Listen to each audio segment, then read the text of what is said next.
अध्याय 8 सामाजिक धार्मिक सुधार आंदोलन। साधारण विशेषताएं। यूरोप में 19वीं शताब्दी में एक नवीन बौद्धिक लहर चली, जिसके फलस्वरूप जागृति के एक नए युग का सूत्रपात हुआ। तर्कवाद तथा अन्वेषण की भावना ने यूरोपीय समाज को प्रगति प्रदान की।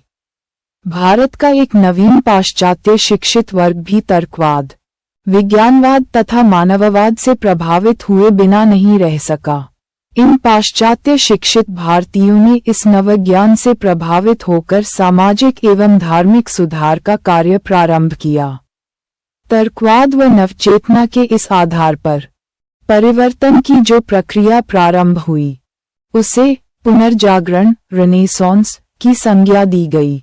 पुनर्जागरण की प्रक्रिया में पुरातन मान्यताओं एवं विश्वासों पर प्रहार किए गए तथा विभिन्न कुरीतियों का परित्याग कर नवज्ञान एवं नई मान्यताओं को अपनाने पर बल दिया गया। सुधार की भावना को बल देने वाले कारक बौद्धिक एवं सांस्कृतिक मंथन के इस युग, जिसे विद्वज्जनों ने भारतीय पुनर्जागरण का काल कहा, ने तत्कालीन सामाजिक एवं सांस्कृतिक दशाओं को परिवर्तित करने की प्रवृत्ति को बढ़ावा दिया। सुधार की इच्छा कई कारकों से प्रवृत्त हुई। ब्रिटिश शासन का प्रभाव। भारत की भूमि पर उपनिवेशी शासन के प्रभाव ने आधुनिक भारतीय इतिहास के अत्यंत संवेदनशील चरण में महत्वपूर्ण भूमिका निभाई। ब्रिटिश शासन के तले भारतीय समाज एवं संस्कृति में व्यापक परिवर्तन आया तथा वह अपनी परंपरागत छवि से दूर हो गया। अंग्रेजों से पूर्व जितने भी बाह्य आक्रमणकारी भारत आए, या तो वे भारतीय समाज एवं संस्कृति पर कोई दूरगामी प्रभाव नहीं डाल सके या फिर यहीं की सभ्यता एवं संस्कृति में समाहित हो गए।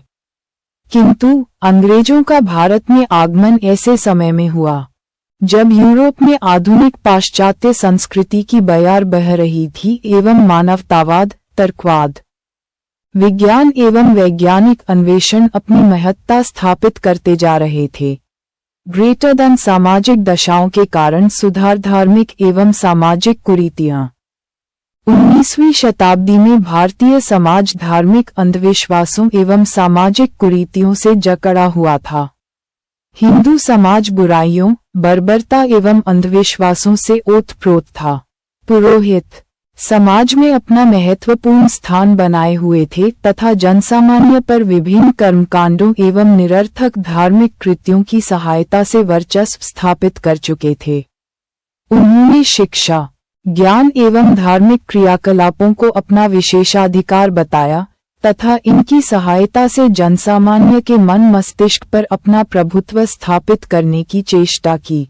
महिलाओं की दयनीय स्थिति। भारतीय सामाजिक व्यवस्था भी इतनी ही दयनीय थी। समाज में सबसे निम्न स्थिति स्त्रियों की थी। लड़की का जन्म अपशकुन, उसका विवाह बोझ एवं वैधव्य या विधवापन श्राप समझा जाता था। जन्म के पश्चात बालिकाओं की हत्या कर दी जाती थी। बाल विवाह समाज की एक अन्य कुरीति थी। बहुविवाह प्रथा समाज में व्याप्त थी और बंगाल में कुलीनवाद के अंतर्गत यहाँ तक कि वृद्ध व्यक्ति भी बेहद कम उम्र की लड़कियों से विवाह कर सकते थे। स्त्रियों का वैवाहिक जीवन अत्यंत दयनीय एवं संघर्षपूर्ण था। यदि किसी स्त्री के पति की मृत्यु हो जाती थी, तो उसे बलपूर्वक पति की चिता में जलने को बाध्य किया जाता था। इसे सती प्रथा के नाम से जाना जाता था। राजा राममोहन राय ने इसे शास्त्र की आड़ में हत्या की संज्ञा दी। सौभाग्यवश यदि कोई स्त्री इस क्रूर प्रथा से बच जाती थी, तो उसे शेष जीवन अपमान, तिरस्कार, उत्पीड़न एवं दुख में बिताने के लिए बाध्य होना पड़ता था। जातिगत भेदभाव की समस्या। जाति प्रथा भी समाज की एक महत्वपूर्ण बुराई थी। वर्ण या जाति का निर्धारण वैदिक कर्मकांडों के आधार पर होता था।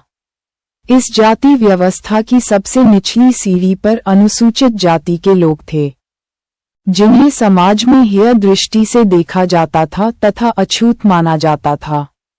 इन अछूतों या अस्पृश्यों की संख्या पूरी हिंदू जनसंख्या का 20% से भी अधिक थी।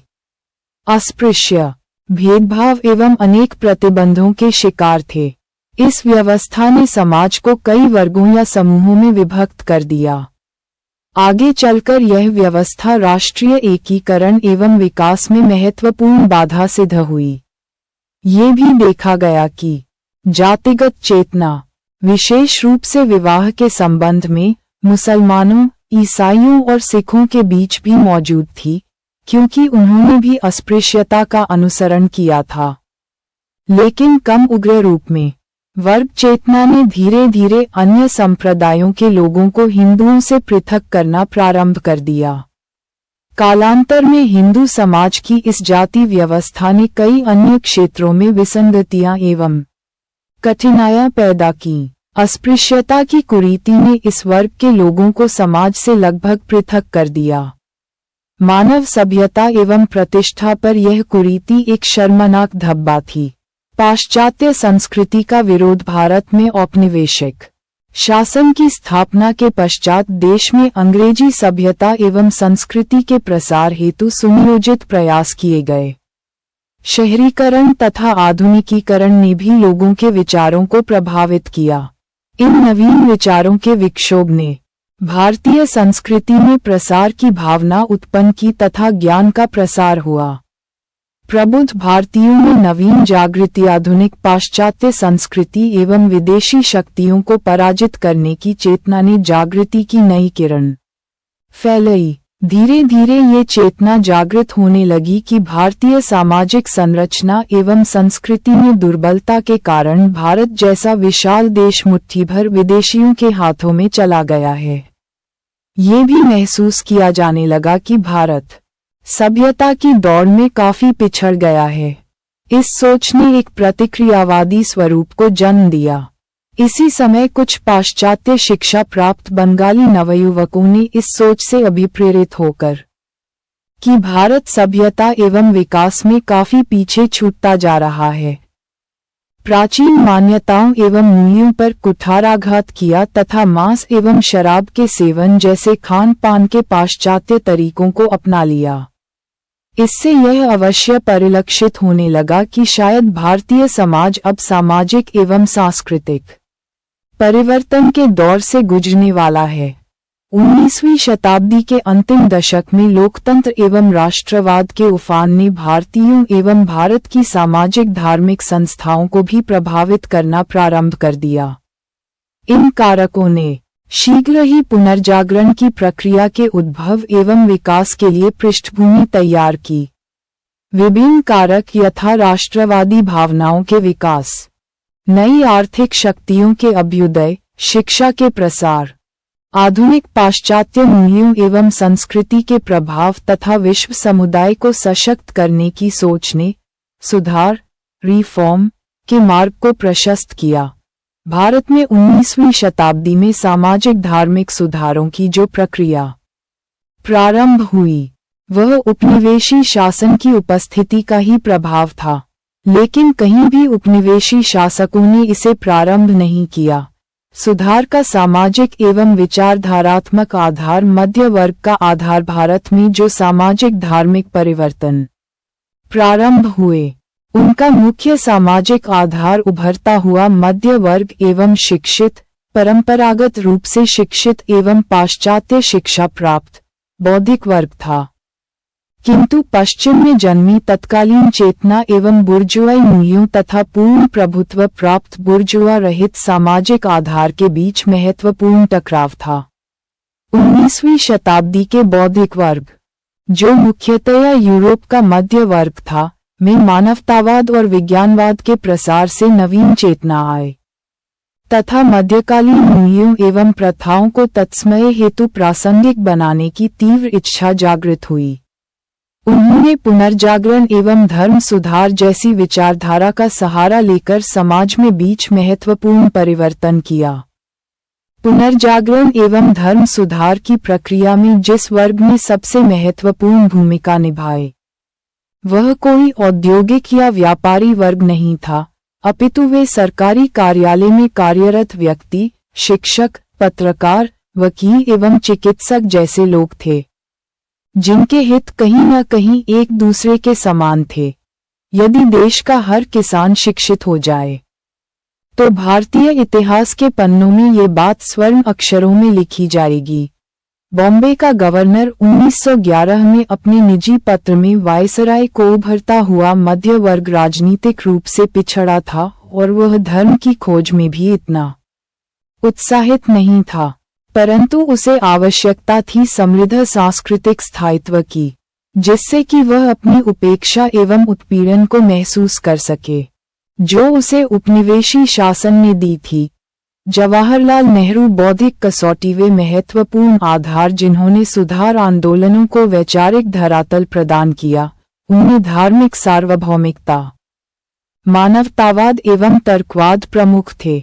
सामाजिक प्रासंगिकता के औचित्य हेतु तर्कवाद को प्रस्तुत किया गया।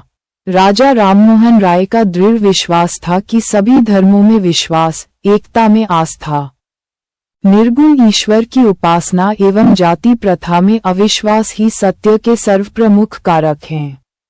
उन्होंने प्राचीन विशेषज्ञों को उद्धृत किया तथा मानवीय तर्कशक्ति में आस्था प्रकट की, जो उनके विचार से प्राच्य या पाश्चात्य किसी भी सिद्धांत की अंतिम कसौटी है। अक्षय कुमार दत्त ने भी स्पष्ट किया कि तर्कवाद या हेतुवाद ही हमारा मुख्य अभिप्रेरक तत्व है। उन्होंने बताया कि समस्त प्राकृतिक एवं सामाजिक मान्यताओं को यांत्रिक प्रक्रिया की तरह समझना एवं विश्लेषित करना चाहिए। इन्हीं मान्यताओं एवं विश्वासों का प्रतिफल था, जहां एक और ब्रह्म समाज का यह मानना था कि कोई भी पुस्तक न तो ईश्वर है और न ही देवी देवता है, क्योंकि कोई भी पुस्तक पूर्णतया त्रुटिविहीन नहीं हो सकती, चाहे वह धार्मिक ही क्यों न हो। वहीं दूसरी ओर अलीगढ़ आंदोलन में जोर दिया गया कि इस्लामिक शिक्षाओं की व्याख्या वर्तमान युग के परिप्रेक्ष्य में होनी चाहिए। सर सैयद अहमद खान ने मुस्लिम धर्म की कुरीतियों पर कड़े प्रहार किए तथा उन्हें तत्कालीन परिस्थितियों में अप्रासंगिक बताया। कई अन्य बुद्धिजीवियों तथा चिंतकों ने भी धर्म एवं संस्कृति के परंपरागत स्वरूप को बदलने की पहल की तथा सत्यता, प्रासंगिकता एवं तर्कवाद के आधार पर उसे पुनर्व्याख्यायित करने पर जोर दिया। स्वामी विवेकानंद के धार्मिक विचार भी अत्यधिक प्रगतिशील एवं भारतीय परिस्थितियों के अनुरूप थे। उन्होंने भारतीय दर्शन एवं उसकी श्रेष्ठ परंपरा को सर्वोपरि घोषित किया। इसी समय विभिन्न वैज्ञानिक अन्वेषणों एवं वैज्ञानिक तर्कों को भी चिंतकों ने अपनी अवधारणाओं को पुष्ट करने का आधार बनाया। उदाहरणार्थ, अक्षय कुमार दत्त ने चिकित्सकीय तर्कों द्वारा सिद्ध करने का प्रयत्न किया कि बाल विवाह हानिकारक था। कई अन्य मान्यताओं को भी विज्ञानवाद के आधार पर अप्रासंगिक सिद्ध करने का प्रयत्न किया गया। जो एक बार मृत एवं दफन हो गया, वह सभी के लिए सदैव के लिए मृत एवं दफन हो गया। इसलिए हमें उसे पुनर्जीवित करने के बजाय वर्तमान परिस्थितियों के अनुरूप परिवर्तित करने का प्रयत्न करना चाहिए। महादेव गोविंद रानाडे यद्यपि इस काल में धर्म सुधारकों ने अपने धर्म को सुधारने का प्रयत्न किया, तथापि उनका दृष्टिकोण किसी एक धर्म तक ही सीमित न रहकर सार्वभौमिक था। राजा राममोहन राय ने हिंदू धर्म के अतिरिक्त ईसाई धर्म के अनेक गलत रीति रिवाजों को सार्वजनिक किया। उनका विश्वास था कि मूलतः सभी धर्म एक ही शिक्षा देते हैं। उन्होंने सभी धर्मों की मौलिक एकता पर बल दिया तथा एकेश्वरवाद का सिद्धांत प्रतिपादित किया। सर सैयद अहमद खान का मानना था कि सभी धर्मों का मूल उद्देश्य एक ही है, भले ही उनका तरीका भिन्न भिन्न हो। केशव चंद्र सेन के विचार भी इस संबंध में उदारवादी थे तथा उन्होंने कहा कि विश्व के सभी धर्म सच्चे हैं। अंग्रेज सरकार के रवैये ने भी भारतीय समाज में सुधार आंदोलन शुरू करने की प्रेरणा दी। अंग्रेजों की आंतरिक मंशा थी कि भारतीय समाज के एक वर्ग को ऐसे पाश्चात्य रंग में रंगा जाए जिससे वे ब्रिटिश हितों की रक्षा कर सकें। अंग्रेज सरकारी अधिकारियों का एक ऐसा वर्ग तैयार करना चाहते थे जो शारीरिक रूप से भारतीय एवं मानसिक रूप से अंग्रेज हो। इस मंशा के पीछे मुख्य बात ये थी कि भारत जैसे विशाल देश में प्रशासन के सफल संचालन हेतु अधिकारियों की एक विशाल फौज की आवश्यकता थी। इस कार्य के लिए सभी पदों पर अंग्रेजों को नियुक्त करना अत्यंत कठिन कार्य था। फलतः वे चाहते थे कि भारतीय बुद्धिजीवियों का एक ऐसा वर्ग होना चाहिए जो ब्रिटिश हितों का पक्षपोषण कर सके। सामाजिक सुधार आंदोलनों में मानवीय हितों को सर्वोच्च प्राथमिकता दी गई। इस बात को प्रमुखता से इंगित किया गया कि कोई भी परिवर्तन तभी उपयोगी है जब उससे मानवीय कल्याण के उद्देश्यों की पूर्ति होती हो। इसलिए इस आंदोलन में ऐसे पाखंडी कर्मकांडों को अनावश्यक बताया गया जिनमें कठिनाइयां अधिक एवं लाभ कम हो। सामाजिक धार्मिक सुधार आंदोलन में अनेक अवसरों पर सामाजिक सुधारकों का धार्मिक अगुवाओं से तीव्र टकराव भी हुआ, क्योंकि सभी समाज सुधार आंदोलन मुख्यतया धार्मिक आडंबरों एवं कर्मकांडों की भर्त्सना करते थे। ग्रेटर देन सुधार आंदोलनों की दो धाराएं। इन सुधार आंदोलनों को मोटे तौर पर दो श्रेणियों सुधारवादी आंदोलन जैसे ब्रह्म समाज, प्रार्थना समाज और अलीगढ़ आंदोलन तथा आर्य समाज एवं देवबंद आंदोलन जैसे पुनर्जागरणवादी आंदोलनों में विभाजित किया जा सकता है। सुधारवादी और पुनर्जागरणवादी आंदोलन के बीच केवल यही अंतर था कि वे किस सीमा तक परंपरा या तर्क एवं चेतना पर निर्भर हैं। Opening square bracket colon. सामाजिक सुधार की दिशा 19वीं शताब्दी के सुधार आंदोलन केवल धर्म तक सीमित नहीं रहे, अपितु इनका प्रभाव धर्म से अधिक सामाजिक क्षेत्र पर पड़ा। भारतीय समाज में कई ऐसी मान्यताएं व प्रथाएं विद्यमान थीं जिनका आधार अंधविश्वास व अज्ञान था। इनमें से कई प्रथाएं अत्यंत क्रूर व अमानवीय थीं, जैसे सती प्रथा, बाल विवाह, बाल हत्या इत्यादि। समाज में अशिक्षा व घोर अंधविश्वास था।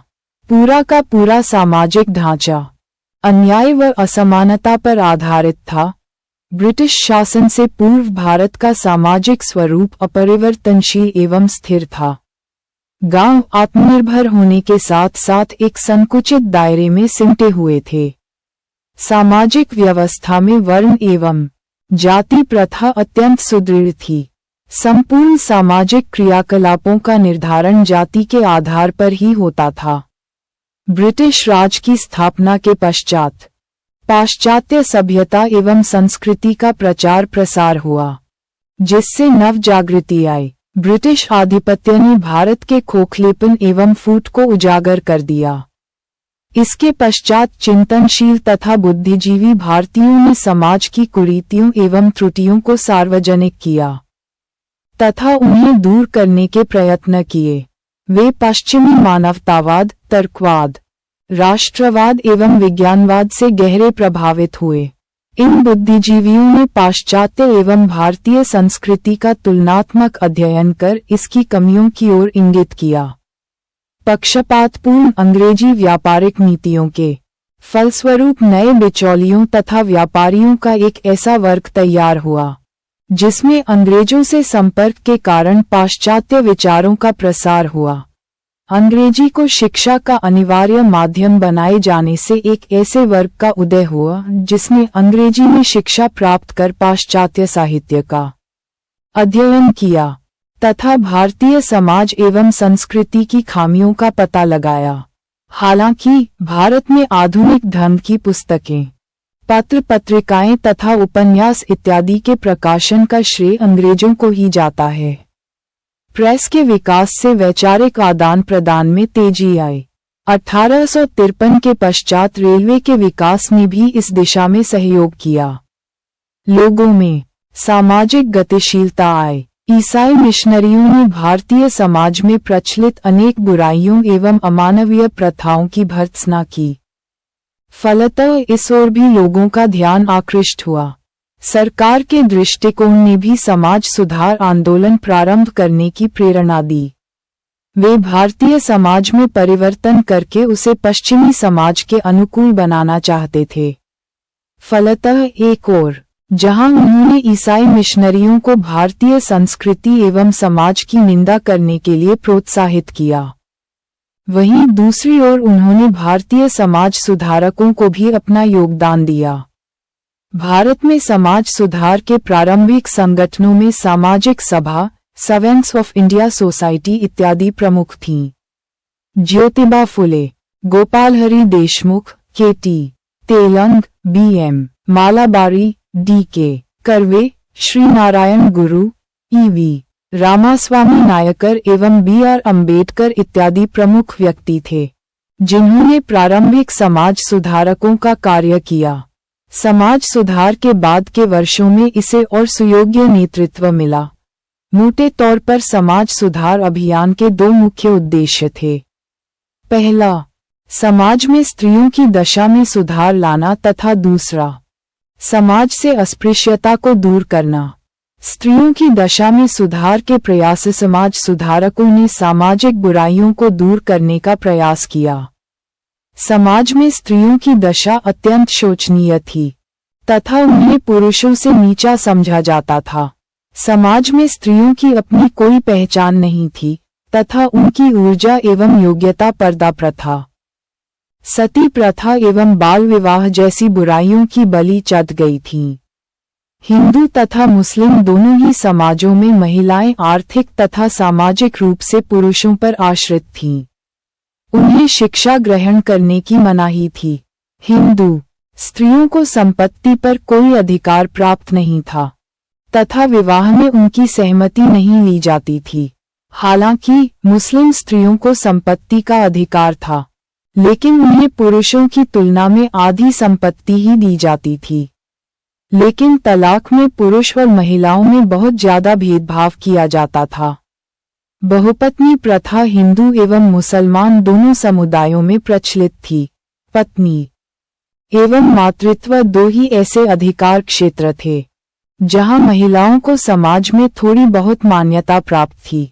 सामान्यतया महिलाओं को उपभोग की वस्तु माना जाता था तथा ऐसी अवधारणा थी कि उनका जन्म पुरुषों की सेवा करने के लिए ही हुआ है। समाज में उनका अपना कोई पृथक अस्तित्व नहीं था तथा उनकी सभी गतिविधियों एवं क्रियाकलापों का निर्धारण पुरुषों द्वारा किया जाता था। यद्यपि समाज के कुछ क्षेत्र ऐसे थे जिनमें महिलाओं ने उल्लेखनीय कार्य किए थे, तथापि ऐसी महिलाओं की संख्या अत्यल्प थी तथा उन्हें उंगलियों पर गिना जा सकता था। इतिहास इस बात का साक्षी रहा है कि जब कभी भी महिलाओं की उपेक्षा की गई है, तब सभ्यता अवनति की ओर उन्मुख हुई है। समाज सुधार अभियान, स्वतंत्रता संघर्ष एवं स्वतंत्रता प्राप्ति के पश्चात अनेक ऐसे क्षेत्र हैं जहां महिलाओं ने उल्लेखनीय योगदान दिया है। भारतीय संविधान में महिलाओं की दशा सुधारने हेतु अनेक प्रावधान किए गए हैं। सभी समाज सुधारकों ने महिलाओं की दशा सुधारने हेतु अपना ध्यान केंद्रित किया तथा अपील की कि महिलाओं को समाज में उनका दर्जा प्रदान किया जाए। समाज सुधारकों ने घोषित किया कि ऐसा कोई भी समाज सभ्य एवं विकसित नहीं हो सकता जहां महिलाओं से भेदभाव किया जाता हो तथा उनकी स्थिति दोयम दर्जे की हो। समाज सुधारकों ने स्त्रियों के विरुद्ध आरोपित की गई विभिन्न कुरीतियों यथा बहुपत्नी प्रथा, बाल विवाह, सती प्रथा और पर्दा प्रथा इत्यादि की तीखी आलोचना की तथा इन्हें दूर करने के लिए प्रशंसनीय कदम उठाए। उन्होंने सरकार से भी अपील की कि वह समाज में महिलाओं की दशा सुधारने हेतु पहल करे एवं स्त्रियों से संबंधित विभिन्न कुप्रथाओं को दूर करने हेतु कदम उठाए। उन्होंने मांग की कि महिलाओं की मध्यकालीन तथा सामंतकालीन छवि को दूर किया जाए। महिलाओं की स्थिति में सुधार हेतु उठाए गए कदम। समाज सुधारकों के इन्हीं प्रयासों का प्रतिफल था कि सरकार ने स्त्रियों की दशा सुधारने हेतु अनेक कदम उठाए तथा अनेक कानून बनाए। सती प्रथा का उन्मूलन।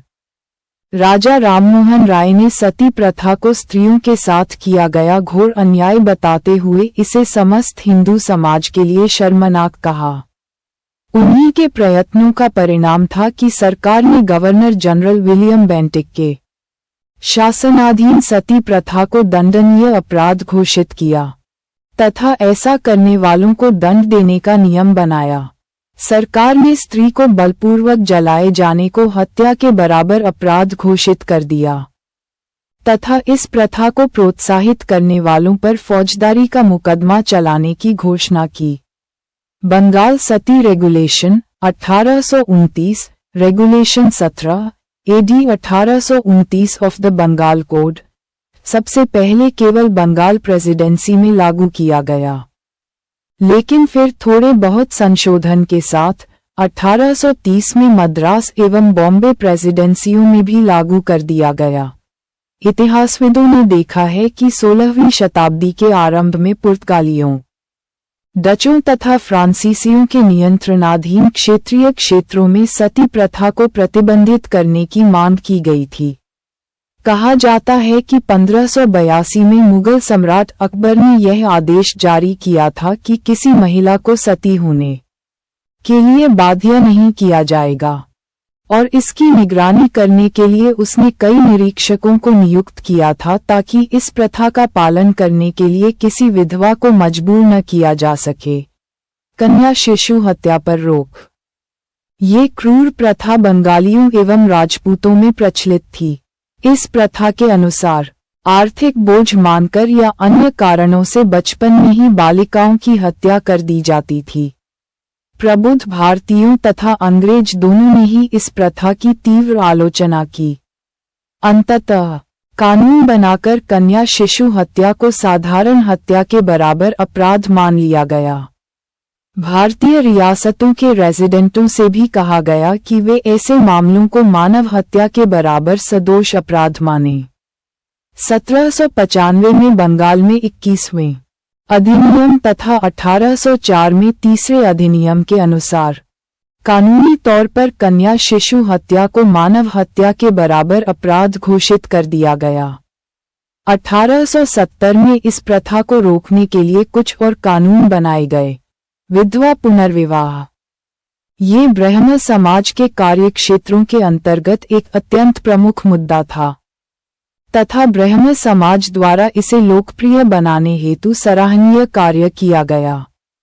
लेकिन इस क्षेत्र में सबसे महत्वपूर्ण योगदान ईश्वरचंद्र विद्यासागर 1820-91 का था। वे कलकत्ता के संस्कृत कॉलेज के आचार्य थे। उन्होंने संस्कृत और वैदिक उल्लेखों से यह सिद्ध किया कि वेद विधवा पुनर्विवाह की अनुमति देते हैं। उन्होंने लगभग 1000 हस्ताक्षरों से युक्त एक प्रार्थना पत्र सरकार को भेजा। अंततः उनके प्रयत्नों से 1856 में हिंदू विधवा पुनर्विवाह अधिनियम बना, जिसके अनुसार विधवा विवाह को वैध मान लिया गया और ऐसे विवाह से जन्म लेने वाले बच्चों को वैध घोषित किया गया। महाराष्ट्र में जगन्नाथ शंकर सेठ एवं भावदाजी लाड ने भी इस दिशा में महत्वपूर्ण कार्य किए। विष्णु शास्त्री पंडित ने 1850 में विधवा पुनर्विवाह एसोसिएशन की स्थापना की। 1852 में गुजराती में सत्यप्रकाश की शुरुआत करके करसनदास मूलजी ने भी विधवा पुनर्विवाह की दिशा में सराहनीय प्रयत्न किए। इसी प्रकार के प्रयास बॉम्बे में फर्ग्यूसन कॉलेज के प्रोफेसर डी.के. कर्वे एवं मद्रास में वीरेशलिंगम पंतुलु ने भी किए। प्रो. कर्वे ने विधुर होने पर 1893 में स्वयं एक विधवा से विवाह किया। वे विधवा पुनर्विवाह संघ के सचिव थे। 1899 में उन्होंने पूना में एक विधवा आश्रम स्थापित किया, जिसमें विधवाओं को जीविकोपार्जन के साधन प्रदान किए जाते थे।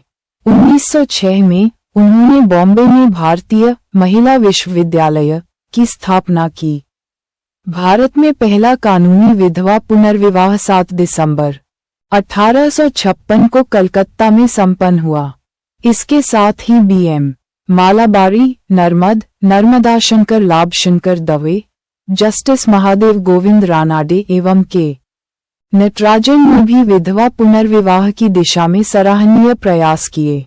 ज्योतिबा फुले तथा उनकी पत्नी सावित्रीबाई भी विधवा पुनर्विवाह की मुखर वकालत करने वालों में से थे और उन्होंने विधवाओं को अपमानजनक प्रथाओं के तहत उत्पीड़ित करने के विरुद्ध सामाजिक आंदोलन किया। बाल विवाह पर नियंत्रण। समाज सुधारकों ने बाल विवाह का भी तीव्र विरोध किया, जिसके फलस्वरूप इंडियन क्रिश्चियन मैरिज एक्ट 1872, जिसे नेटिव मैरिज एक्ट या सिविल मैरिज एक्ट के नाम से भी जाना जाता है, पारित किया गया। इसमें 14 वर्ष से कम आयु की कन्याओं का विवाह वर्जित कर दिया गया। लेकिन ये कानून बहुत प्रभावी नहीं हो सका, जैसा कि ये केवल तभी लागू होता था जब एक या दोनों पक्षकार ईसाई हों। ये हिंदू, मुसलमान और अन्य धर्मों के अनुयायियों पर लागू नहीं होता था। इस दिशा में सुधार हेतु रुखमाबाई राउत मुकदमा बेहद महत्वपूर्ण एवं उल्लेखनीय है। 1864 में जन्मी रुखमाबाई राउत भारत की पहली महिला डॉक्टर थीं। उन्होंने बाल विवाह का पुरजोर विरोध किया और सहमति की आयु अधिनियम 1891 को लागू कराने में अग्रणी भूमिका निभाई। दरअसल रुखमाबाई का विवाह 11 वर्ष की आयु में दादाजी भीकाजी के साथ, जो 19 वर्ष के थे, हो गया था। वे निरंतर अपनी मां के घर पर ही रहीं और भीकाजी के साथ उसके घर पर रहने से मना कर दिया, जिसके चलते दादाजी भीकाजी बनाम रुखमाबाई मामला 1885 में दर्ज हुआ। इस मामले में जस्टिस रॉबर्ट हिल पिन्हे ने निर्णय दिया कि रुखमाबाई विवाह के समय बेहद कम उम्र की और असहाय बच्ची थीं, इसलिए उसे उसके पति के साथ रहने के लिए बाध्य नहीं किया जा सकता। इस निर्णय को हिंदू रीति रिवाजों का अपमान समझा गया और इसकी आलोचना के चलते फिर से मुकदमा शुरू हुआ। हिंदू बनाम अंग्रेजी कानून। आंतरिक सुधार बनाम बाह्य सुधार। प्राचीन रीति रिवाजों एवं परंपराओं के सम्मान पर बहस के बाद 4 मार्च 1887 को न्यायालय ने निर्णय दिया कि रुखमाबाई को अपने पति के साथ रहना होगा, अन्यथा 6 माह की कारावास की सजा भोगनी होगी। उन्होंने 6 माह की जेल की सजा का चुनाव किया। इस मामले का अंत तब हुआ जब उन्होंने ब्रिटेन की महारानी विक्टोरिया को पत्र लिखकर हिंदू कानून में परिवर्तन करने का निवेदन किया, जिसके परिणामस्वरूप महारानी ने एक विशेष डिक्री जारी कर रुखमाबाई के विवाह को समाप्त कर दिया और उनकी सजा को समाप्त कर दिया गया। हालांकि B.M. मालाबारी, लेखक, प्रकाशक एवं सामाजिक सुधारक, ने रुखमाबाई मामले की तरफ लोगों का ध्यान दिलाया और उनके भागीरथ प्रयत्नों तथा पॉल माल गजट में विलियम थॉमस स्टीड के विरोध के परिणामस्वरूप आपराधिक विधि संशोधन अधिनियम 1885 और एज ऑफ कंसेंट एक्ट 1891, जिसमें 12 वर्ष से कम आयु की कन्याओं के विवाह पर रोक लगा दी गई, लाए गए। अपनी पढ़ाई पूरी करने के बाद रुखमाबाई ने सूरत में मुख्य चिकित्सा अधिकारी के रूप में पद ग्रहण किया। आयुर्विज्ञान में अपने लंबे एवं असाधारण करियर के दौरान उन्होंने लगातार बाल विवाह और महिलाओं से भेदभाव एवं पर्दा प्रथा के विरुद्ध लिखा। हरबिलास सारदा, जो एक भारतीय अकादमिक तथा न्यायाधीश थे और अजमेर मेरवाड़ा से केंद्रीय विधानसभा के सदस्य बने। वे दयानंद सरस्वती के अनुयायी और आर्य समाज के सदस्य थे। उनके अथक प्रयत्नों से 1930 में शारदा एक्ट पारित हुआ। इस एक्ट द्वारा 18 वर्ष से कम उम्र के लड़के एवं 14 वर्ष से कम उम्र की लड़की के विवाह को अवैध घोषित कर दिया गया। स्वतंत्रता प्राप्ति के पश्चात भारत सरकार ने 1978 में बाल विवाह निषेध अधिनियम संशोधित बनाया, जिसके द्वारा बालक की विवाह की आयु 18 से बढ़ाकर 21 वर्ष एवं बालिका की 14 से बढ़ाकर 18 वर्ष कर दी गई। साथ ही इसमें बाल विवाह करने वालों के विरुद्ध दंड का प्रावधान भी है। महिला शिक्षा। 19वीं शताब्दी में समाज में ये भ्रांति व्याप्त थी कि हिंदू शास्त्र महिला शिक्षा की अनुमति नहीं देते तथा शिक्षा ग्रहण करने पर देवता उसे वैधव्य का दंड देते हैं। इस दिशा में सबसे पहला प्रयास ईसाई मिशनरियों ने किया तथा 1819 में कलकत्ता तरुण स्त्री सभा की स्थापना की। 1849 में कलकत्ता एजुकेशन काउंसिल के अध्यक्ष J.E.D. बेथुन ने बेथुन स्कूल की स्थापना की। बेथुन द्वारा किया गया प्रयास महिला शिक्षा की दिशा में की गई पहली सशक्त पहल थी, किंतु महिला शिक्षा के क्षेत्र में ईश्वरचंद्र विद्यासागर की देन महान है। वे बंगाल के कम से कम 35 बालिका विद्यालयों से संबद्ध थे तथा महिला शिक्षा के क्षेत्र में उनके कार्यों को सदैव याद किया जाएगा। बॉम्बे के एल्फिंस्टन इंस्टीट्यूशन के विद्यार्थियों ने भी महिला शिक्षा के क्षेत्र में महत्वपूर्ण योगदान दिया। जगन्नाथ शंकर सेठ, नाना तथा भावदाजी लाड महाराष्ट्र में गर्ल्स विद्यालय को बढ़ावा देने वाले सक्रिय कार्यकर्ता थे।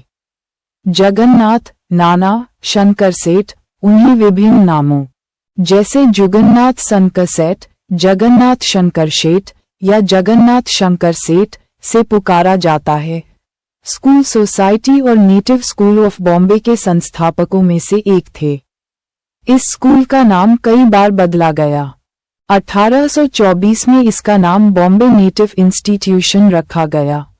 1840 में ये बोर्ड ऑफ एजुकेशन बन गया और 1856 में यह एल्फिंस्टन एजुकेशनल इंस्टीट्यूशन बन गया, जब स्कॉटिश से संबद्ध डॉक्टर विल्सन लड़कियों के स्कूल के लिए स्थान पाने में असमर्थ थे तो नाना ने स्कूल के लिए स्थान प्रदान किया और यहाँ तक कि अपने परिवार की महिला सदस्यों को गिरगांव के स्कूल में पढ़ने हेतु भेजा। 1856 में ब्रिटिश सरकार ने निजी संस्थानों के लिए कुछ अनुदान सहायता की घोषणा की थी। नाना ने इसका लाभ उठाया और गिरगांव में एक अंग्रेजी मराठी स्कूल शुरू किया। उन्होंने students literary and scientific society द्वारा शुरू किए गए बालिका विद्यालय के कोष में योगदान दिया। भावदाजी लाड, रामकृष्ण लाड शिक्षा के एक और उत्साही समर्थक थे। उन्होंने students literary and scientific society के पहले भारतीय अध्यक्ष के रूप में महिला शिक्षा का समर्थन किया और उनके नाम पर लड़कियों के लिए एक स्कूल की स्थापना की। महिला शिक्षा की दिशा में सावित्रीबाई फुले ने अपने पति ज्योतिबा या ज्योतिराव फुले के साथ मिलकर उल्लेखनीय प्रयास किए। सावित्रीबाई भारत की पहली महिला अध्यापिका थीं। उन्होंने पुणे में 1848 में भिड़ेवाड़ा नामक भारत का पहला बालिका विद्यालय शुरू किया और साथ ही स्थानीय पुस्तकालय भी प्रारंभ किया। फुले ने पुणे और उसके आसपास कई और स्कूल खोले। फुले ने दिन में काम करने वालों और नियमित रूप से स्कूलों में जाने में असमर्थ लोगों के लिए रात में चलने वाले स्कूल भी खोले। Students literary and scientific society द्वारा स्थापित स्कूल को यूरोपीय अधिकारियों द्वारा सहायता प्रदान की गई थी, लेकिन फुले ने अधिकारियों की मदद के बिना ही कई स्कूल खोले। ये समाज के रूढ़िवादी वर्गों के भारी विरोध के बावजूद एक गैर ब्राह्मण द्वारा किया गया एक स्वदेशी प्रयास था। ज्योतिबा एवं सावित्रीबाई फुले ने 1863 में भ्रूण एवं शिशु हत्या को रोकने हेतु अपने घर में एक केंद्र स्थापित किया, ताकि गर्भवती महिलाओं और शोषित विधवाओं की सुरक्षा सुनिश्चित की जा सके। शिक्षा, विशेषकर स्त्री शिक्षा में उनके योगदान को देखते हुए 9 नवंबर 2014 को पुणे विश्वविद्यालय का नाम बदलकर सावित्रीबाई फुले पुणे विद्यापीठ रखा गया। 1863 में खोले गए Alexandra native girls English institution या एलेक्जेंड्रा गर्ल्स इंग्लिश इंस्टीट्यूशन, जिसकी स्थापना मानोकजी कुरसेटजी द्वारा की गई थी, का उद्देश्य पारसी लड़कियों को शिक्षित करना था। संयोगवश 1887 में बॉम्बे विश्वविद्यालय की पहली महिला स्नातक भी एक पारसी महिला कॉर्नेलिया सोराबजी थीं। बाद में उन्होंने शिक्षा के क्षेत्र में महिलाओं के लिए समान अवसरों के लिए कार्य किया। ये देखा जा सकता है कि यह काफी हद तक स्वयं भारतीयों द्वारा किया गया निजी उद्यम था, जिसने महिलाओं की शिक्षा को प्रोत्साहित किया। समर्थन दिया जाना चाहिए। 1854 के चार्ल्स वुड के डिस्पैच में भी महिला शिक्षा को बढ़ावा देने पर बल दिया गया। 1914 में महिला चिकित्सा सेवा ने महिलाओं को नर्सिंग एवं मिडवाइफरी, प्रसूति विद्या के क्षेत्र में प्रशिक्षण देने का सराहनीय कार्य किया।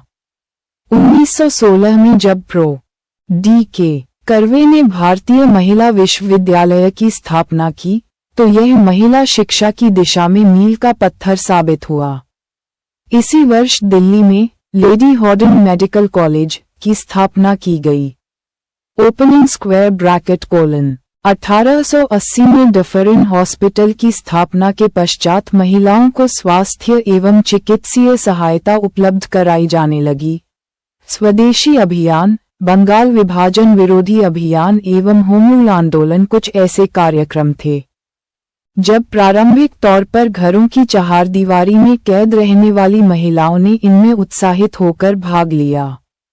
1918 के पश्चात महिलाएं उग्र विरोध प्रदर्शनों में भाग लेने लगीं, तथा उन्होंने लाठी चार्ज एवं गोलियों का भी सामना किया। उन्होंने ट्रेड यूनियन आंदोलनों, किसान आंदोलनों एवं अन्य अभियानों में भी सक्रिय रूप से हिस्सेदारी निभाई। उन्होंने न केवल स्थानीय निकायों एवं विधानसभा चुनावों में वोट देना प्रारंभ कर दिया, बल्कि इन चुनावों में खड़े होकर विजय भी प्राप्त की। 1925 में सरोजिनी नायडू को भारतीय राष्ट्रीय कांग्रेस की प्रथम भारतीय महिला अध्यक्ष बनने का गौरव प्राप्त हुआ। बाद में वे 1947-49 तक संयुक्त प्रांत की राज्यपाल भी रहीं। 1920 के पश्चात जागृति एवं आत्मविश्वास से स्फूर्त महिलाओं ने महिला अभियान भी प्रारंभ कर दिए। महिलाओं द्वारा अनेक संस्थाओं एवं संगठनों की स्थापना की गई। इसी क्रम में 1927 में अखिल भारतीय महिला कांग्रेस का गठन किया गया। महिला संगठन वर्ष 1910 में सरला देवी चौधरानी ने इलाहाबाद में भारत स्त्री महामंडल की पहली बैठक का संचालन किया। एक महिला द्वारा गठित पहला बड़ा भारतीय महिला संगठन माने जाने वाले इस संस्थान के उद्देश्यों में महिलाओं हेतु शिक्षा का संवर्धन, पर्दा प्रथा का उन्मूलन और समस्त भारत में महिलाओं की सामाजिक, आर्थिक तथा राजनीतिक स्थिति को बेहतर करना शामिल थे। सरला देवी का मानना था कि महिलाओं के उत्थान के लिए काम करने वाला आदमी मनु की शरण में रहता है। रमाबाई रानाडे ने बॉम्बे में 1904 में नेशनल सोशल कॉन्फ्रेंस के अंतर्गत महिला सोशल कॉन्फ्रेंस, भारत महिला परिषद की नींव रखी। पंडिता रमाबाई सरस्वती ने महिलाओं की बेहतरी के कार्य करने के लिए आर्य महिला समाज की स्थापना की। उन्होंने अंग्रेजी शिक्षा आयोग के सम्मुख भारतीय महिलाओं के शैक्षिकी पाठ्यक्रम में सुधार करने की वकालत की, जिसे महारानी विक्टोरिया को भेजा गया। इसके परिणामस्वरूप लेडी डफरिन कॉलेज में महिलाओं के लिए चिकित्सा शिक्षा शुरू की गई। बाद में रमाबाई रानाडे ने बॉम्बे में आर्य महिला समाज की एक शाखा स्थापित की। भारत में 1925 में राष्ट्रीय महिला परिषद, जो अंतर्राष्ट्रीय महिला परिषद की एक राष्ट्रीय शाखा थी, की स्थापना की गई, जिसके गठन एवं उन्नयन में मेहरबाई टाटा ने एक महत्वपूर्ण भूमिका निभाई। उनका मानना था कि पर्दा प्रथा, जातिगत भेदभाव और शिक्षा के अभाव ने महिलाओं को सामाजिक समस्याओं के समाधान पर कार्य करने से रोका है। परिषद की कार्यकारी समिति में महत्वपूर्ण पदों पर आसीन महिलाओं में कार्नेलिया सोराबजी, भारत की प्रथम महिला बैरिस्टर ताराबाई प्रेमचंद, धनवान बैंकर की पत्नी शफी तैयबजी, बॉम्बे के अग्रणी मुस्लिम परिवारों में से एक की सदस्य, और केशव चंद्र सेन की पुत्री महारानी सुचारू देवी शामिल थीं। आलोचकों के अनुसार इन महिलाओं द्वारा किए गए कल्याणकारी कार्यों की शैली उच्चवर्गीय अंग्रेज महिलाओं जैसी थी। 1927 में मार्गरेट कजिन्स द्वारा स्थापित अखिल भारतीय महिला कॉन्फ्रेंस शायद धर्मनिरपेक्ष पद्धति से कार्य करने वाला प्रथम महिला संगठन था। इसकी प्रथम कॉन्फ्रेंस पुणे स्थित फर्ग्यूसन कॉलेज में आयोजित की गई। महारानी चिमनाबाई गायकवाड़, मंडली की रानी साहिबा, सरोजिनी नायडू, कमला देवी चट्टोपाध्याय और लेडी दोराब टाटा इस संगठन की मुख्य संस्थापक सदस्य थीं। इस संगठन के उद्देश्यों में समाज के लिए सामाजिक न्याय, एकता, समान अधिकार एवं अवसरों के सिद्धांतों पर आधारित कार्य करना और प्रत्येक मानव के जीवन को आधारभूत आवश्यकताओं को भाग्य या लिंग के आधार पर निर्धारित न कर नियोजित सामाजिक वितरण के माध्यम से निश्चित करना शामिल था। इस उद्देश्य के लिए AIWC ने बाल विवाह निषेध अधिनियम 1929, हिंदू महिला का संपत्ति अधिकार अधिनियम 1937, कारखाना अधिनियम 1948, हिंदू विवाह अधिनियम 1955, हिंदू विवाह एवं विवाह विच्छेद अधिनियम 1961, विशेष विवाह अधिनियम 1954, हिंदू अल्पसंख्यक एवं संरक्षक अधिनियम 1956, हिंदू दत्तक एवं प्रबंध अधिनियम 1956, महिलाओं एवं बालिकाओं के अवैध एवं अनैतिक व्यापार का दमन अधिनियम 1956, मातृत्व लाभ अधिनियम 1961, दहेज निषेध अधिनियम 1961 और समान पारिश्रमिक अधिनियम 1976 जैसे विभिन्न विधायी सुधार भारत की स्वतंत्रता से पूर्व एवं पश्चात की दिशा में कार्य किए।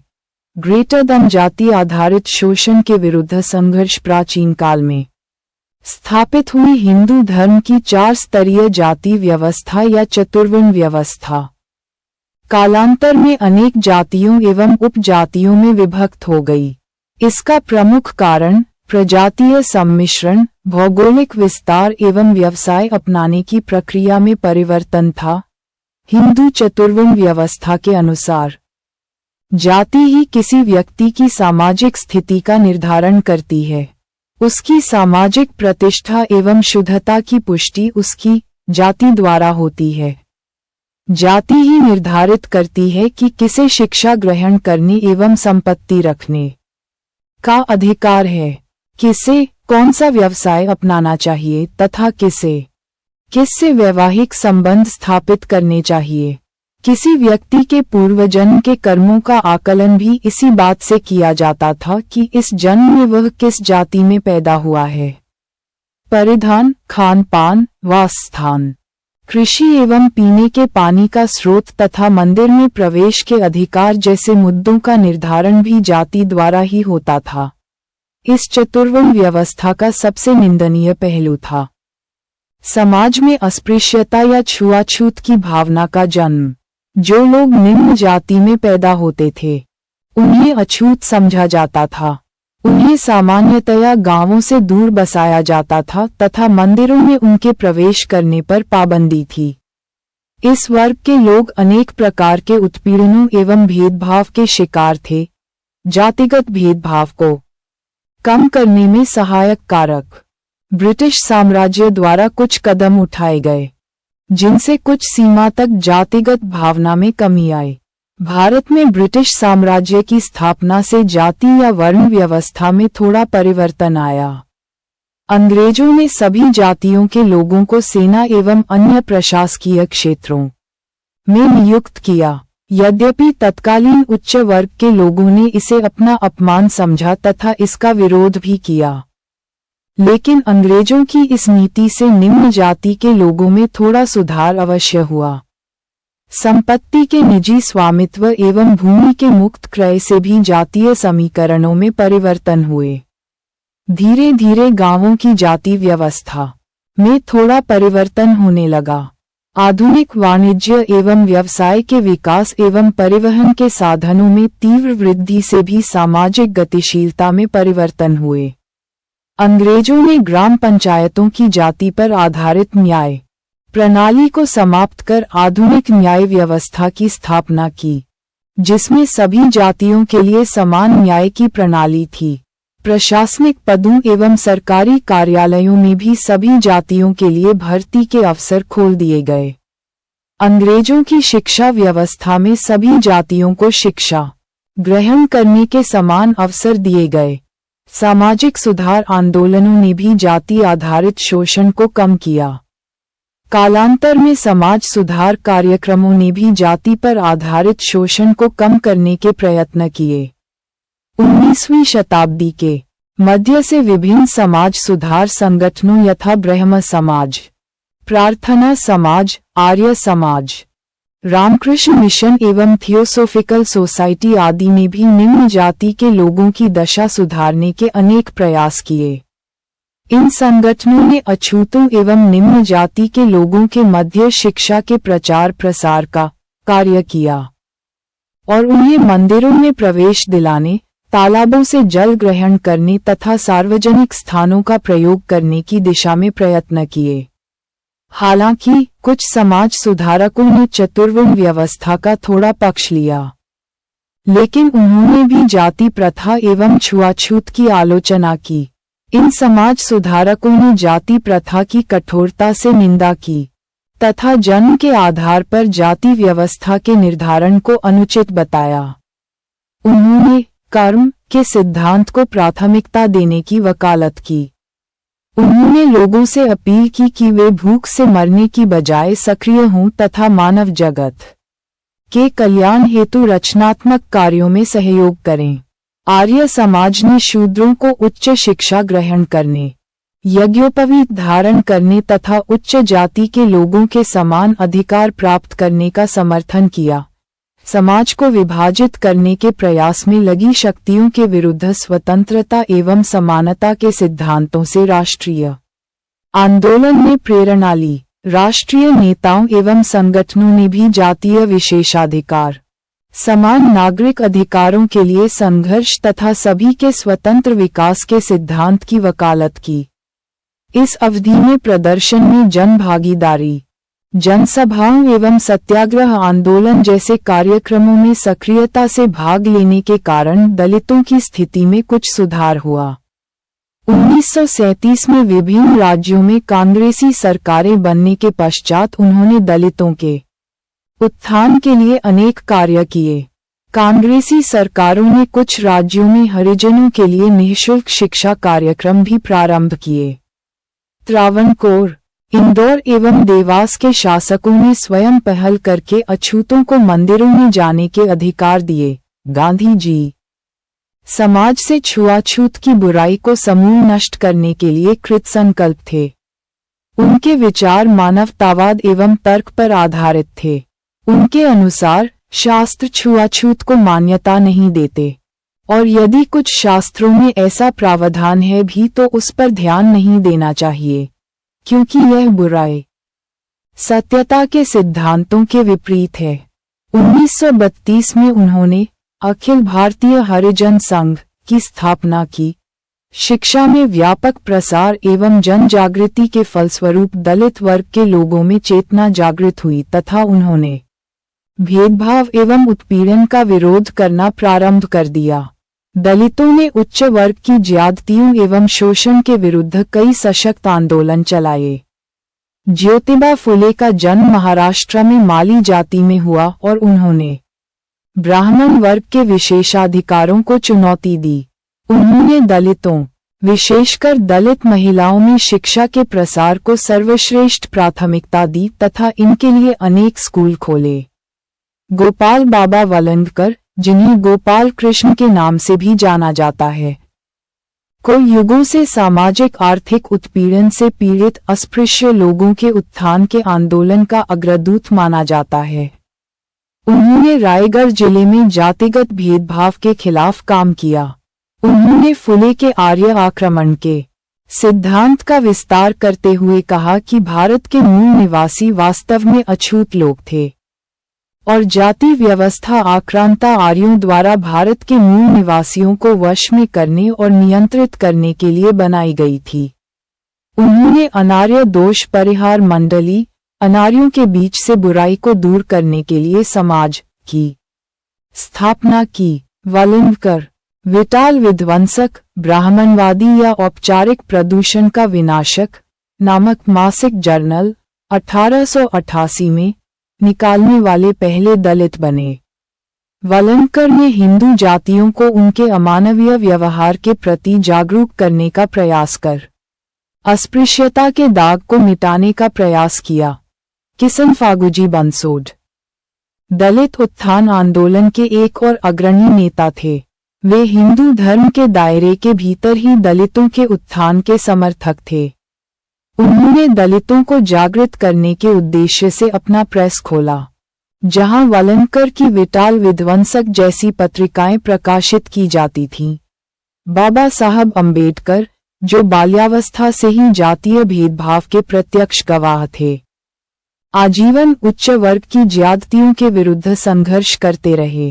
1920 के दशक में 1920 में उन्होंने मूकनायक, मूकों के मार्गदर्शक नामक पाक्षिक समाचार पत्र की शुरुआत की। उन्होंने मूकनायक में ये घोषित किया कि यदि सामाजिक वर्गों की उपेक्षा की गई तो राष्ट्रवादी चेतना विकसित नहीं हो सकती।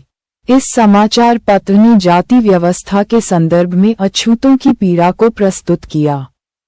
1924 में उन्होंने शिक्षित, संघर्ष और संगठित के आदर्श वाक्य के साथ बहिष्कृत हितकारिणी सभा का भी गठन किया, जिसका उद्देश्य जनता को एकजुट करना था। इसे उत्पीड़ित वर्गों के लिए समानता लाने के प्रयास में एक नए सामाजिक, आर्थिक और राजनीतिक आंदोलन की शुरुआत के रूप में चिन्हित किया गया।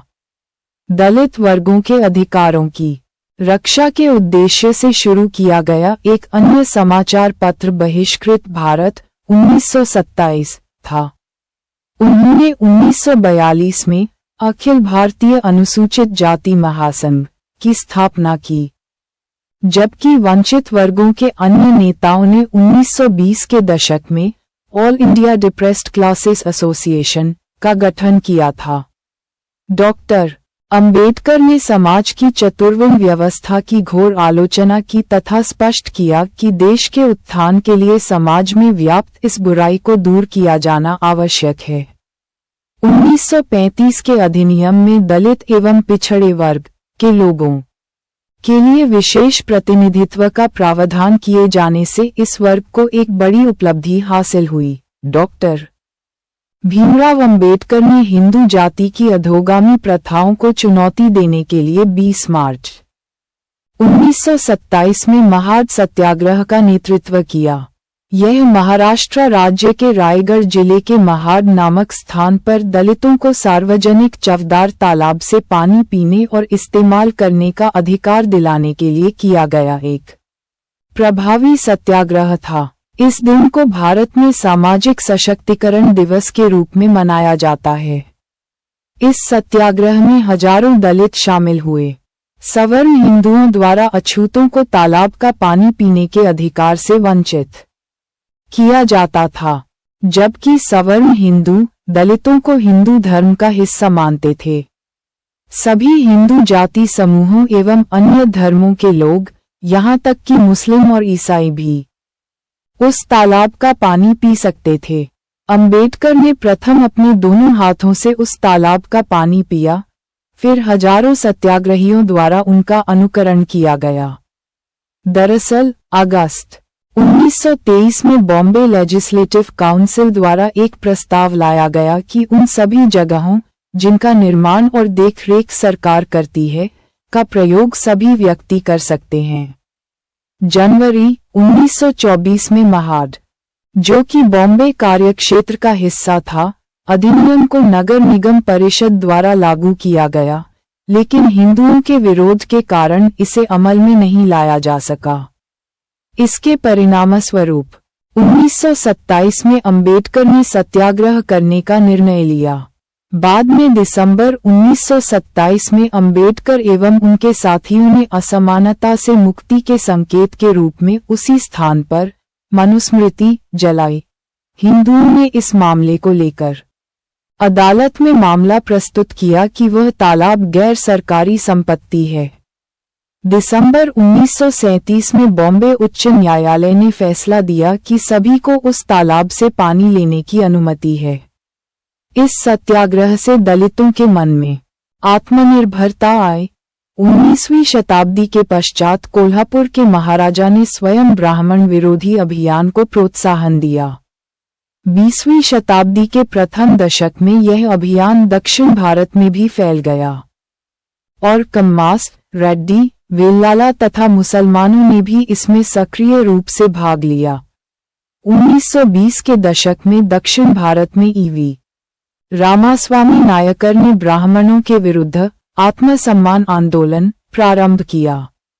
अन्य दलित समर्थक आंदोलनों की भांति इस आंदोलन ने भी दलितों के मंदिरों में प्रवेश करने पर लगी पाबंदी को हटाने दुर्भाग्यवश अभी तक कोई भी ब्राह्मण विद्वत जॉन वॉल्टेयर, जिसने कैथोलिक चर्च के परिवेश में लालन पालन के बावजूद उसके सिद्धांतों के विरुद्ध खड़े होकर बौद्धिक निष्पक्षता दिखाई की भूमिका निभाने के लिए सामने नहीं आया। ब्राह्मणों के बीच वॉल्टेयर ब्राह्मण सर्वोच्चता की परंपरा को बनाए रखने में सकारात्मक खतरा होगा। B.R. अंबेडकर, हिंदुत्व में अस्पृश्यता एक काला धब्बा है। जब तक समाज में अस्पृश्यता का अस्तित्व है, यह न केवल समस्त हिंदू जाति के लिए अपितु पूरे देश के लिए शर्मनाक है। जब इस कुरीति को हिंदू समाज जड़ से उखाड़ फेंकेगा, तभी सच्चे अर्थों में सभ्य समाज बन सकेगा और तभी समूचे विश्व को समानता का उपदेश दिया जा सकेगा। महात्मा गांधी, मेरी अभिलाषा है कि मेरे आंगन में सभी संस्कृतियां एक साथ फले फूलें, लेकिन मैं नहीं चाहूंगा कि मेरे पैरों तले कोई भी संस्कृति कुचली जाए। मैं नहीं चाहता कि समाज में कोई दलित, पिछड़ा, अशिक्षित या निर्धन हो। महात्मा गांधी की मांग की। केरल में श्री नारायण गुरु ने जीवन पर्यंत दलितों की दशा सुधारने के लिए संघर्ष किया। उन्होंने दलितों से ऊंची जातियों के विरुद्ध संघर्ष करने की अपील की। श्री गुरु ने नारा दिया, समस्त मानव जाति के लिए एक ईश्वर, एक जाति एवं एक धर्म है। श्री नारायण गुरु के शिष्य सहोदरन अयप्पन ने इस नारे को परिवर्तित करके समस्त मानव जाति के लिए कोई ईश्वर नहीं, कोई जाति नहीं, कोई धर्म नहीं का नारा दिया। ब्रिटिश शासनकाल के दौरान जाति प्रथा के विरुद्ध चल रहे अभियानों को अपेक्षित सफलता नहीं मिल सकी, क्योंकि ब्रिटिश सरकार की भी अपनी कुछ सीमाएं थीं, जिनके चलते वह उच्च वर्ग या रूढ़िवादी वर्ग के विरुद्ध खुलकर संघर्ष नहीं कर सकती थी। इसके अतिरिक्त राजनीतिक एवं आर्थिक उत्थान के बिना निम्न जातियों की दशा में सुधार असंभव था। इस बारे में ईमानदारी पूर्वक जो भी प्रयत्न किए गए, वे स्वतंत्रता प्राप्ति के बाद ही हुए। स्वतंत्रता प्राप्ति के पश्चात बने भारतीय संविधान में छुआछूत के उन्मूलन हेतु अनेक प्रावधान किए गए और अस्पृश्यता को किसी भी तरह से बढ़ावा देने के प्रयास को अनैतिक तथा गैरकानूनी घोषित किया गया। यह ऐसे किसी प्रतिबंध पर भी रोक लगाता है जिसके तहत किसी भी व्यक्ति या जाति के लिए मंदिरों, तालाबों, घाटों, जलपानगृहों, छविगृहों, क्लबों इत्यादि में जाना वर्जित हो। संविधान के नीति निदेशक तत्वों में भी कहा गया है कि राज्य अपनी समस्त प्रजा के समुचित उत्थान का प्रयास करेगा। वह सभी नागरिकों को सामाजिक, राजनीतिक और आर्थिक विकास के समान अवसर देगा तथा किसी भी आधार पर उनके उत्पीड़न या भेदभाव पर रोक लगाएगा। वास्तविक धरातल पर संपूर्ण रूप से ऐसा नहीं किया जा सका, लेकिन दृष्टिकोण में बदलाव यद्यपि धीरे धीरे आया है। हालांकि जाति आधारित शोषण और भेदभाव को समाप्त करने के लिए अभी काफी कुछ किया जाना शेष है। सारांश: सुधार आंदोलनों को प्रेरित करने वाले कारक। भारत की भूमि पर उपनिवेशी शासन की उपस्थिति। भारतीय समाज में व्याप्त विभिन्न कुरीतियां यथा भेदभाव, छुआछूत, अंधविश्वास, बहुपत्नी प्रथा, मूर्ति पूजा, महिलाओं का निम्न स्तर, उच्च जातियों की एकाधिकारमूलक एवं शोषणात्मक प्रवृत्ति इत्यादि। शिक्षा का प्रसार एवं विश्व ज्ञान संबंधी जागरूकता। पाश्चात्य आधुनिक संस्कृति का प्रभाव तथा विश्व के विभिन्न स्थानों में तत्कालीन महाशक्तियों की पराजय। और 19वीं शताब्दी में लोकतंत्र एवं राष्ट्रवाद की अवधारणा का विकास। सामाजिक एवं विचारधारात्मक आधार। मध्य वर्ग एवं पाश्चात्य शिक्षा प्राप्त भारतीयों के एक नए वर्ग का उदय। तर्कवाद, धार्मिक सार्वभौमिकता और मानववाद का बौद्धिक आधार तथा दो धाराएं सुधारवादी और पुनरुद्धारवादी सामाजिक सुधार की दिशा शुरुआती दौर में धार्मिक सुधार से जुड़ा, लेकिन बाद में अधिक धर्मनिरपेक्ष बनने के लिए धर्म से अलग हो गया। महिलाओं की बेहतर स्थिति के लिए संघर्ष। महिलाओं की दयनीय स्थिति। समाज सुधारकों ने बहुपत्नी प्रथा, बाल विवाह, पर्दा प्रथा, विधवाओं से दुर्व्यवहार, शिक्षा के अभाव जैसी कुरीतियों के खिलाफ संघर्ष किया। महिलाओं की स्थिति में सुधार के कदम।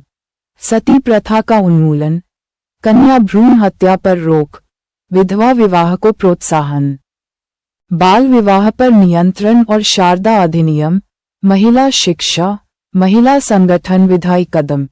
1829 का बंगाल रेगुलेशन एक्ट, 1795 एवं 1804 के बंगाल रेगुलेशन एक्ट, 1856 का हिंदू विधवा पुनर्विवाह अधिनियम, 1891 का सहमति की आयु अधिनियम, 1930 का शारदा एक्ट, 1954 का विशेष विवाह अधिनियम, 1955 का हिंदू विवाह अधिनियम, 1961 का हिंदू विवाह एवं विवाह विच्छेद अधिनियम, 1956 का हिंदू दत्तक एवं प्रबंध अधिनियम, 1961 का मातृत्व लाभ अधिनियम, 1976 का समान पारिश्रमिक अधिनियम, 1978 का बाल विवाह निषेध संशोधित अधिनियम, 1956, 1986 में संशोधित का महिलाओं एवं लड़कियों का अनैतिक शोषण निषेध अधिनियम और 1961,